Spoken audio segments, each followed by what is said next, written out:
Okay. Okay. Thank you, Adarsh. Yeah. In the case of concept learning, we were discussing about that is a function that learns the concept. So when it learns the concept, isn't it? So it says it learns the things about that which is similar to the data, isn't it? You have trained a machine learning algorithm in which you have shown number of apples, isn't it? Then if you show a similar apple to that, isn't it? Then also it will tell that it is an apple, isn't it?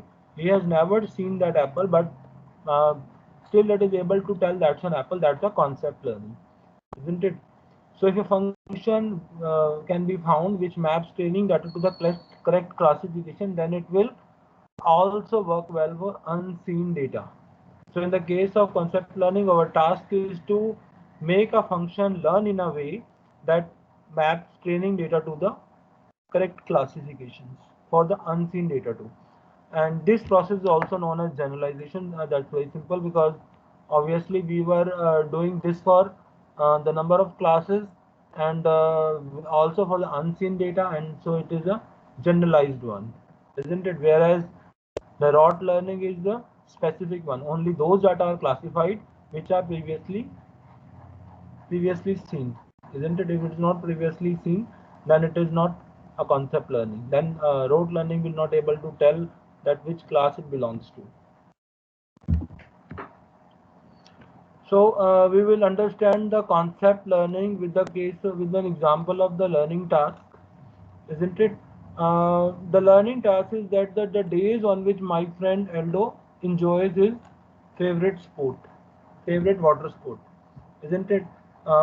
These are the days we have to think. We have to learn an algorithm in which my friend Aldo enjoys its favorite water sport, isn't it? So that is a machine learning task. This is an example given that these are the parameters considered: sky, air temperature, humidity, wind, water, forecast, and this is the output. Enjoy sport, isn't it? So if the sky is sunny, air temperature is warm, humidity is normal, wind is strong, water is warm, forecast is same, isn't it? So then my friend Aldo enjoys the sport. Similarly, in the other example, if it is rainy, and is it a cold, isn't it? It's a high humidity, it's strong winds, water warm, forecast changes, then my friend Aldo does not enjoy the sport. Now, from these four instances of the example of an example, I will, if I tell you that you find that, did you find that when my friend Aldo enjoys his water sport, then some of you will say that Aldo will not enjoy the water sport when it is rain, isn't it? Uh, but you have considered only the one parameter, that is sky, isn't it? There could be other parameters also. When the you can also say that cannot cannot enjoy the sport when it is cold. That is also true.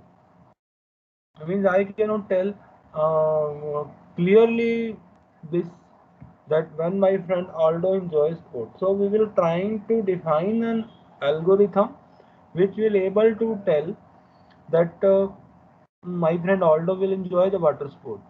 Can you tell what is the problem that in this example? What is the problem that we cannot make a good machine learning algorithm?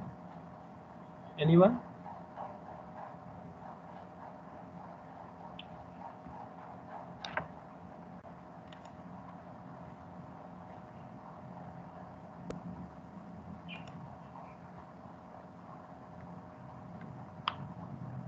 Can anyone tell that why it is not a good machine learning algorithm from this example?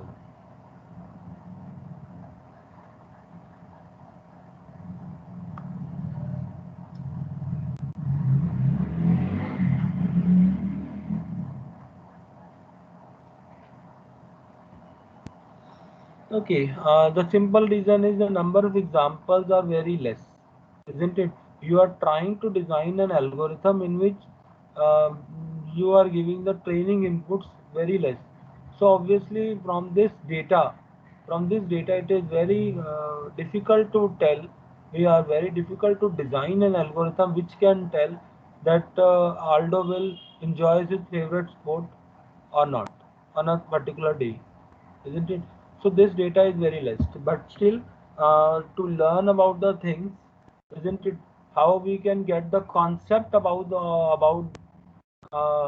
this uh, algorithm in which Aldo enjoys sports. We are trying to design this algorithm. So we will try to find what could be the what could be this data tells about this algorithm.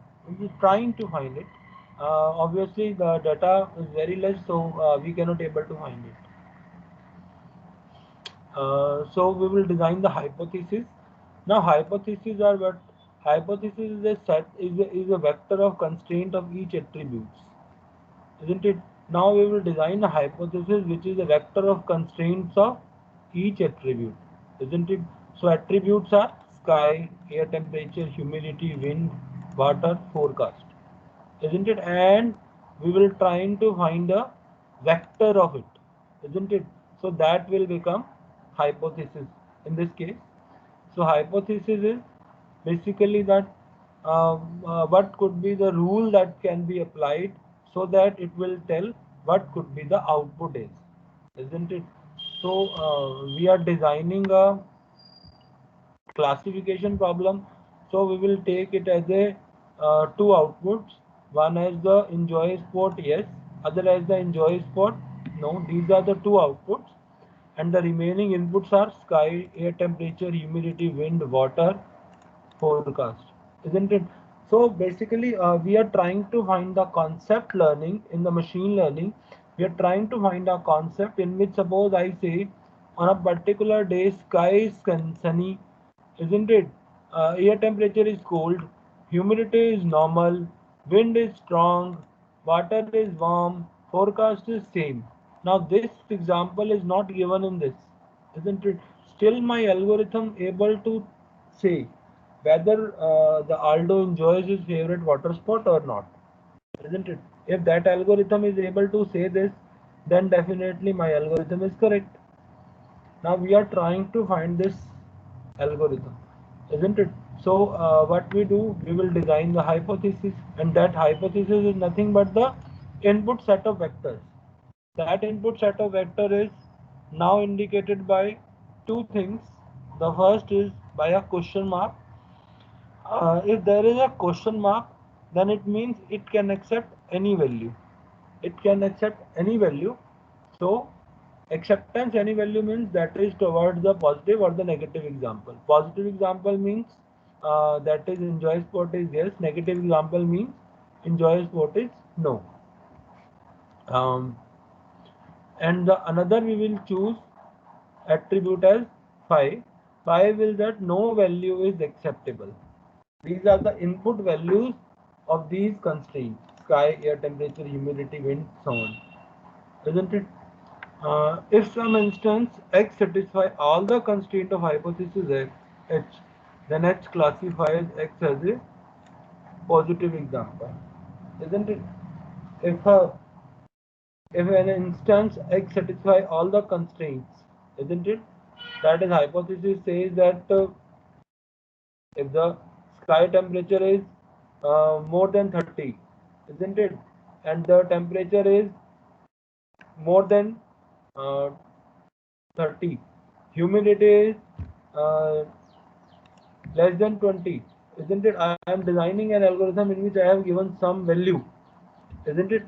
Now you enter something warm, normal, sunny, whatever it is. You will enter these input, and the my algorithm will able to say yes.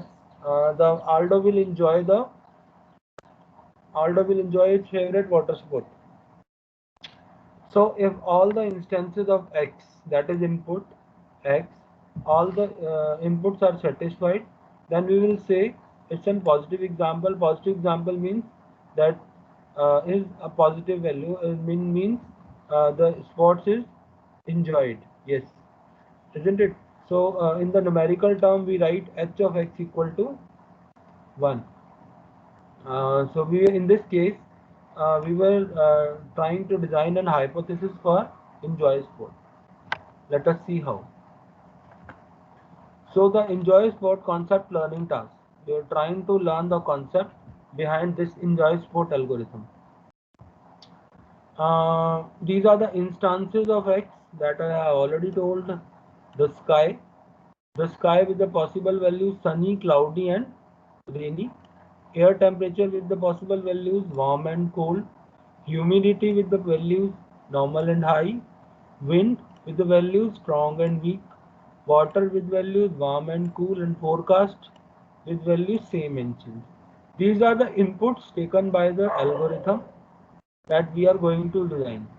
Now my hypothesis says that I have written hypothesis by H. It says each hypothesis is described by a conjunction of constraints on the attributes. These constraints may be a question mark or y or a specific value. I'm trying to define a hypothesis H which is defined by conjunction of constraints value. Conjunction means one and the other. I will tell you this way, isn't it? This is the values, sunny value and other value, wind, water, wind, other things. These are the conjunction. I have make a hypothesis like this, isn't it? That is my input. So I'm trying to define a hypothesis that is described by conjunction of constraints. So my target is that to have an enjoy sport output that it will give value from either 0 or 1, isn't it? I will give my enjoy sport as an output, that is enjoy sport algorithm is input given is x, that will provide me output either 0 or 1. 0 says that the sports is enjoyed and the 1 space says the sports is not enjoyed. uh, Sorry, 1 says the sport is enjoyed and 0 says the sport is not enjoyed, isn't it?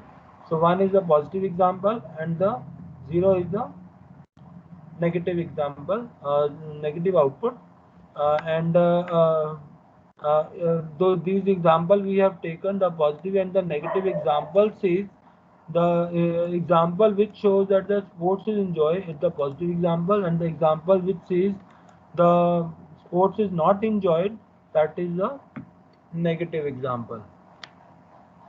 So mathematically we will write it as the hypothesis H in capital H. This shows that the small h is the one of the hypothesis in the number of hypotheses that is given in capital H, isn't it? So for a particular input x, the h of x will give me the c of x. C is the concept of x which will provide me the output 0 and 1, either 0 or 1, isn't it? For all x in x, for all small x in capital X. Capital X is the all the inputs that is available in these inputs, and small x is the one particular input, that is either one input that we are taken, uh, sunny, warm, normal, strong. This one example, suppose, isn't it? This one is the positive example and this one is the negative example. So we will write our hypothesis that h of x equal to the concept of x for all x in x, isn't it? And the concept of x in this case would give me output as 0 or 1. Please remember, you need to remember here that uh, this is the uh, algorithm, or this is the hypothesis we have designed for this particular example, isn't it? So don't think that this example is applicable to every every example you have taken for the concept learning or the classification, isn't it? Uh, you have to change your hypothesis according to need, isn't it? So this is the thing that you need to learn. Basically, you are also doing the concept learning, isn't it? You are learning the concept here. That is not the thing that you need to apply everywhere. You are not doing the rote learning, isn't it? So this is an example which shows that this is the concept has been used, isn't it? So we will define here the concept as Hx equal to Cx. Since it is an inductive learning task, so we will say inductive learning hypothesis. You need to determine a hypothesis H that is identical to the target concept C over the entire set of instances X. That is again the same thing that we have learned here, that you need to learn Hx equal to Cx, isn't it? So that for entire set of X it is represented. That is my hypothesis, isn't it? You have the information about C and its value over the training example. For example, the table we have given, in which we have provided the number of training examples. Inductive learning is at best guarantees that the output hypothesis fits the target concept over the training data. This is very true, that whatever algorithm we are going to design, that algorithm will fit my target output, target concept in this case is either yes or no, enjoyed sport or no, isn't it? If that target concept is there, isn't it, then at least it should be true for my training data. That is inductive learning. This is at least, isn't it? So inductive learning at best guarantees that the output hypothesis fits the target concept over the training data. That is the fundamental assumption of inductive learning. And the inductive learning hypothesis is that any hypothesis found to be approximate the target function well over a sufficiently large set of training examples, isn't it? I have already told you that we have taken very less set of training example in this case, isn't it? So if I take very large set of training examples, I have taken only 4 examples. If I take very large set of training example, then my hypothesis would be best to approximate the target function. Target function is target in this case is my enjoyed sport, whether it is enjoyed or not, isn't it? So I'm trying to design an algorithm in which my hypothesis says that yes, this is whatever input you are given, on the basis of it I can say that Aldo have enjoyed the water sport this this time, isn't it? uh, so this is inductive learning hypothesis. So basically concept learning is a search. Concept learning is search. Obviously we have given a number of training data. Out of this training data we are trying to find a hypothesis that fits all these training data at least, isn't it? Suppose in this case I have given only 4 examples, and instead of 4 it is a 1000 examples of this, isn't it? Now, if you learn an algorithm which give the output, that you give the input to it, these 1000 inputs, then it will able to correctly tell that yes, this is the example of enjoyed sport, yes or no, isn't it? You provide these inputs, sunny, warm, cold, high, strong, then it will able to tell what could be the output in that case. So that is this algorithm, and we are trying to search this. And the concept learning as such indicates that it is a search through a large space of hypothesis implicitly defined by a hypothesis representation. Obviously, we have already defined that we have a capital H, that is a large space of hypothesis in which there are number of hypotheses, isn't it? Small h that I have defined previously also, isn't it? Uh, the hypothesis small h. We are trying to find one single hypothesis from the large number of hypotheses that is in capital H.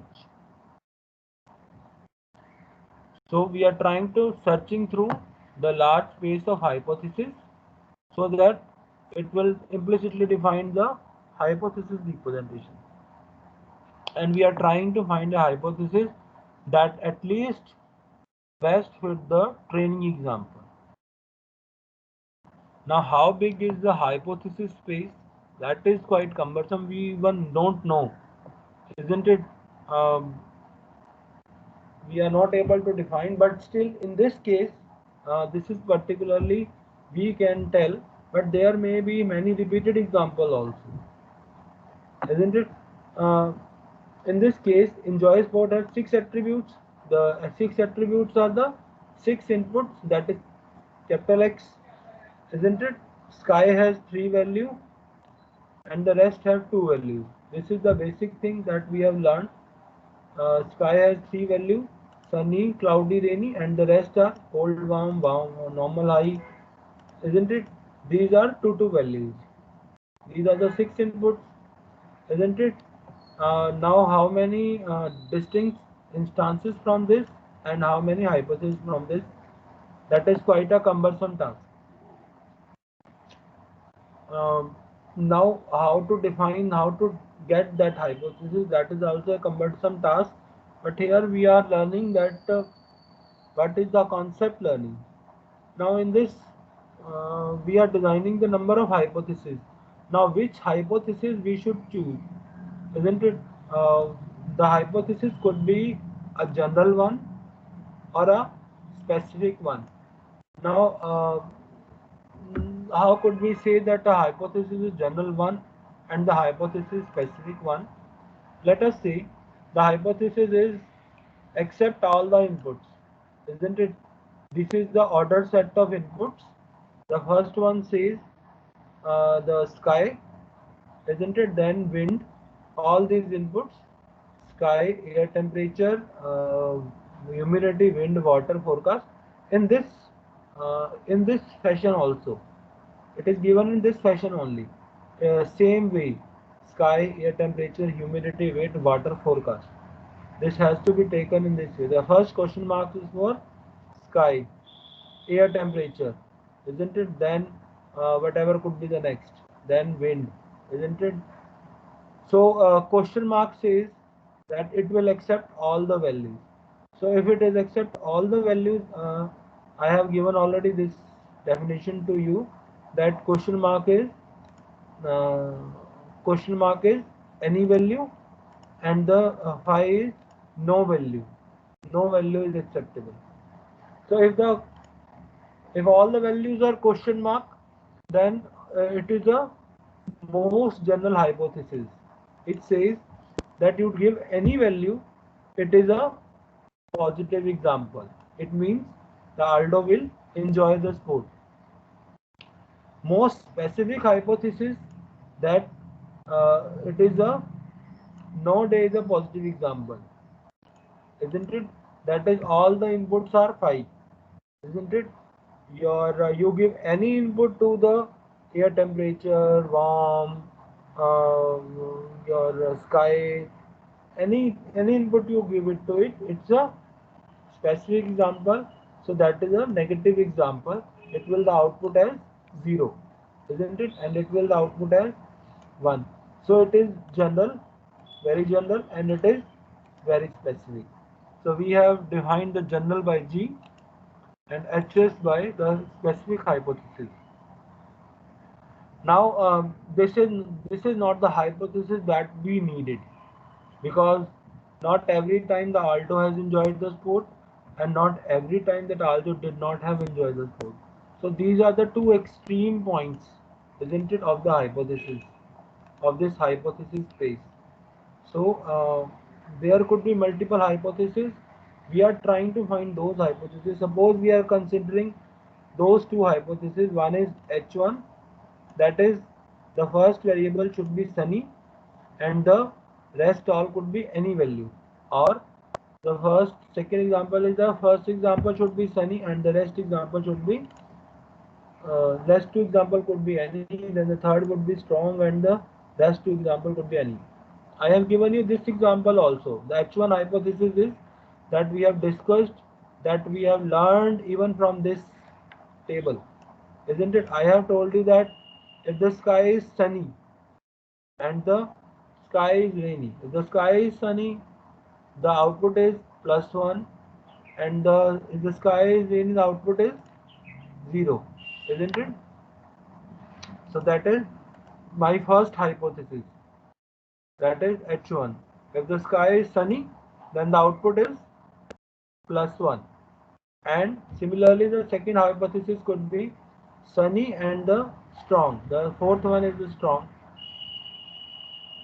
isn't it? If the sky is sunny and the wind is strong, isn't it? If that could be the possibility, if that combination is possible, then the output is enjoy sport, isn't it? Or you can have the combination of the first two, sky and sunny warm, sky sunny and air temperature warm. If both of these are there, then the sport is enjoyed. I am not considering all the rest of the values, isn't it? That is my another hypothesis. That is hypothesis, you can say, the third hypothesis. Okay, there could be lot of hypotheses. So the hypothesis is could be in a way that one hypothesis is the strong of the more strong than the other hypothesis, isn't it? One hypothesis covers the other hypothesis, then we will say that is partial order set of hypotheses.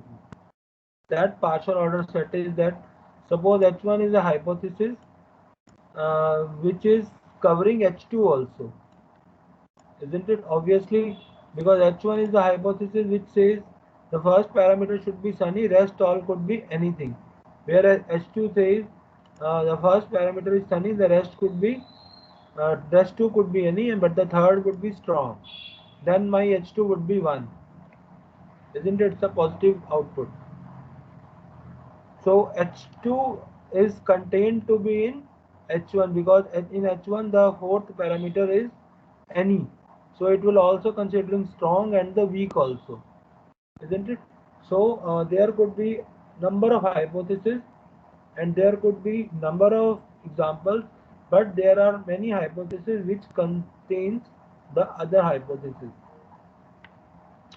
So we will say the H1 is more general than H2.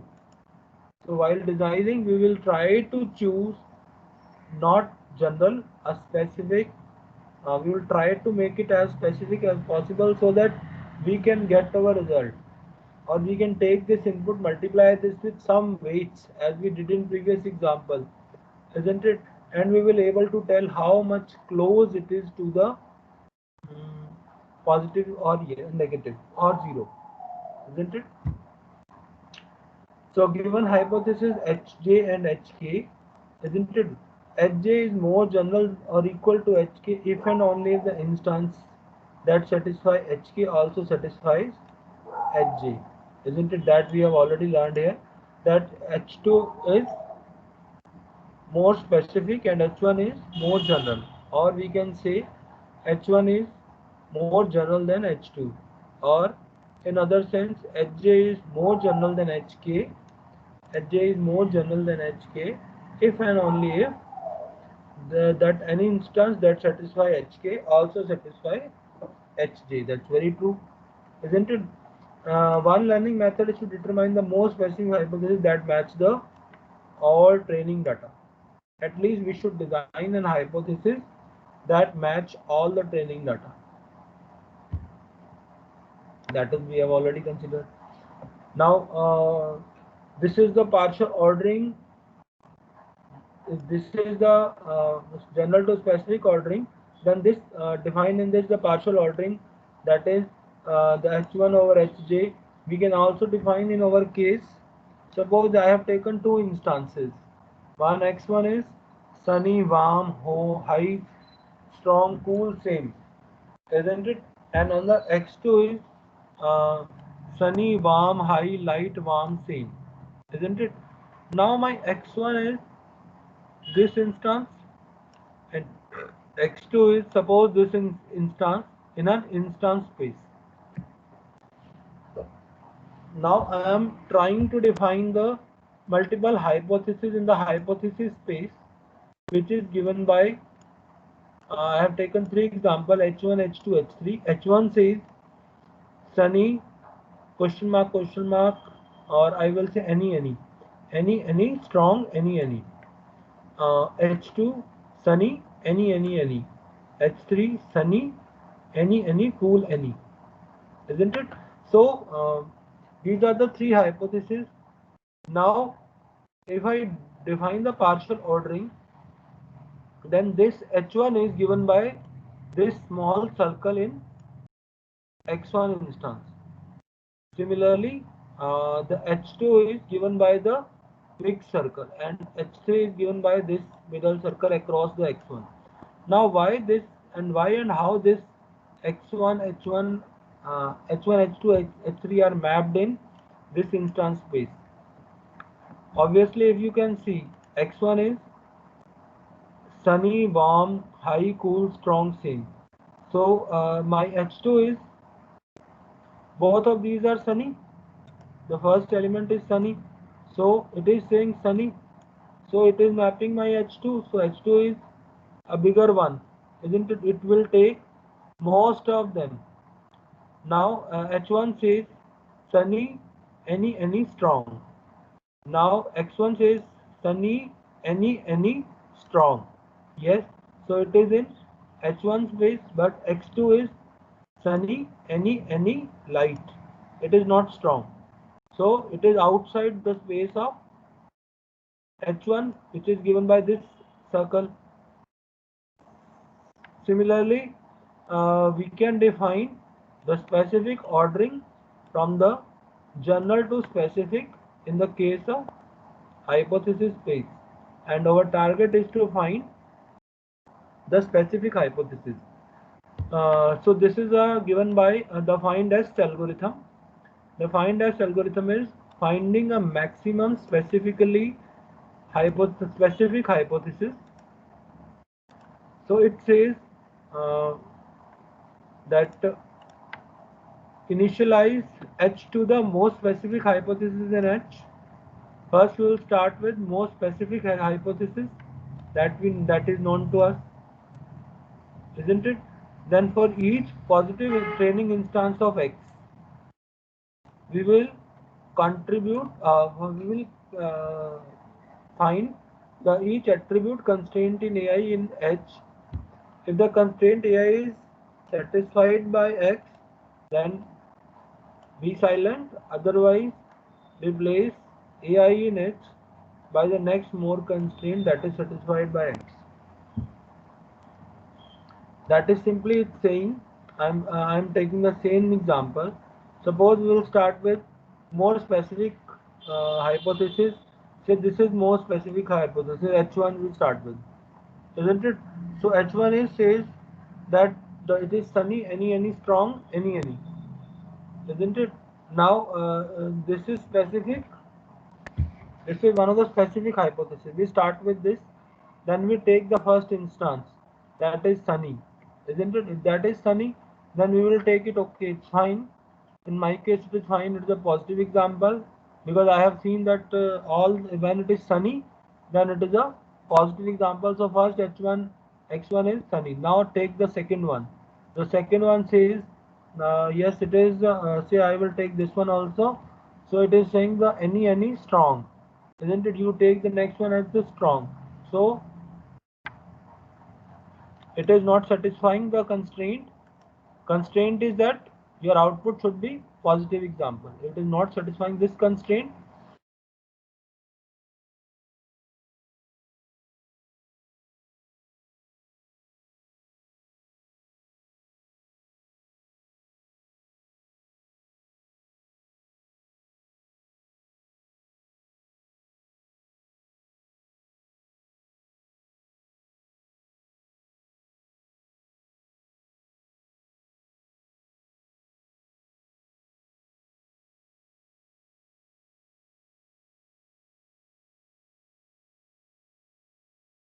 then that is of high.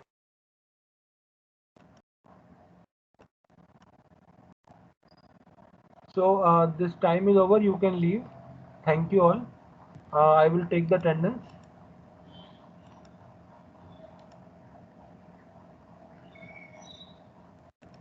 Yes, the attendance is downloaded. You can leave.